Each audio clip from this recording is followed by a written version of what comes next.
Normally আমরা সড়ক পরিবহনের শ্রমিকদের নিয়ে আমি কাজ করি, আপনারা জানেন। তো তাদের সাথে তারা একটা মেইন স্টেক হচ্ছে এইটা।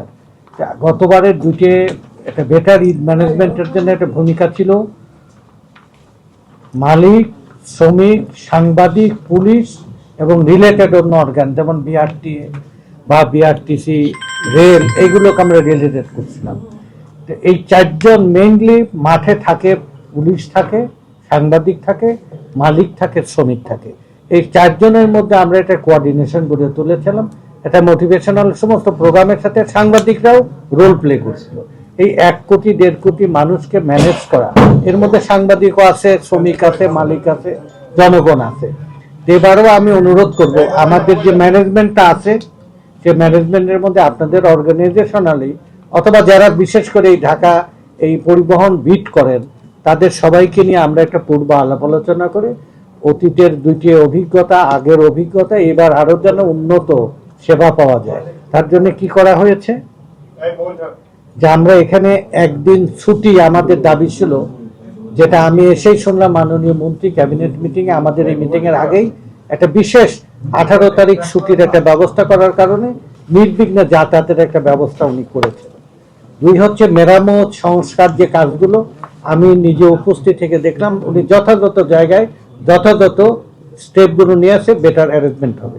3 আপনারা যেটা সবসময় জানতে চান, টার্মিনালে যে হাজার হাজার মানুষ যায়, আমরা গতবার নিশ্চিত করেছিলাম নারী যাত্রীদেরকে কোনোভাবেই যেন হয়রানির শিকার না হয়, সেটা একটা ব্যবস্থা করা।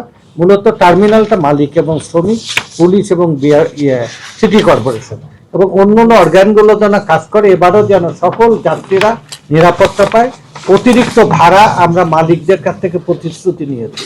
এখন যদি কেউ নেয় তার বিরুদ্ধে অ্যাকশন নেওয়া, সেটা সমিতিগতভাবে, প্রশাসনিকভাবে। আমরা এখানে নিজেরাও এবং সাংবাদিকদের আমরা সেই কাজের সাথে রাখবো, তাহলে অতিরিক্ত ভাড়া নেবে না। তারপরে নারী যাত্রীদের এটা বিশেষ নিরাপত্তা ব্যবস্থা করা, আর কোনো ধরনের চাঁদাবাজি আমরা অ্যালাউ করব না। নীতিগত সিদ্ধান্ত, যদি কেউ এটা করে তাহলে তার বিরুদ্ধে তাকে আইডেন্টিফাই করা, তার বিরুদ্ধে ব্যবস্থা নেওয়া। আমাদের লক্ষ্য হচ্ছে এই আর একটা জিনিস ইম্পর্টেন্ট ডিসিশন নেওয়া হয়েছে, রেল সেক্রেটারি এখানে আছে, যে আমরা যেই ইয়েগুলো এই যে লেভেল ক্রসিং এর যে সময়টা কতটুকু ম্যানেজ করা যায় ঈদের সামনে, যদি আধা মিনিটও ম্যানেজ করা যায় এটা আমাদের গতিতে অনেক ইয়ে আনবে। আর অন্যান্য যে সমস্ত রাস্তাগুলো সেগুলো মেরামত। আর আমরা মোটিভেশনাল মিটিং 5টা করব, সেখানে সাংবাদিক, মালিক, শ্রমিক, পুলিশ এবং জনসাধারণের যে প্রতিনিধিরা থাকে। তাহলে আমরা আশা করি যে আমাদের যদি ধরে নেন যে এবার আমাদের অতিরিক্ত লোকজন বাড়িতে যাবে, আমরা আশঙ্কা ধারণা করছি তারাও যেন নির্বিঘ্নে যেতে পারে। আমরা এইটুকু মিটিং এর পরে আমার নিজের একটা ব্যক্তিগত অভিজ্ঞতা থেকে মন্ত্রী মহোদয় সেটা বলেছে, বেটার ইজ ম্যানেজমেন্ট এবার আশা করতে পারছি ইনশাআল্লাহ। আপনাদের ধন্যবাদ, আপনাদের সাংবাদিকদের সহযোগিতা অপরিহার্য।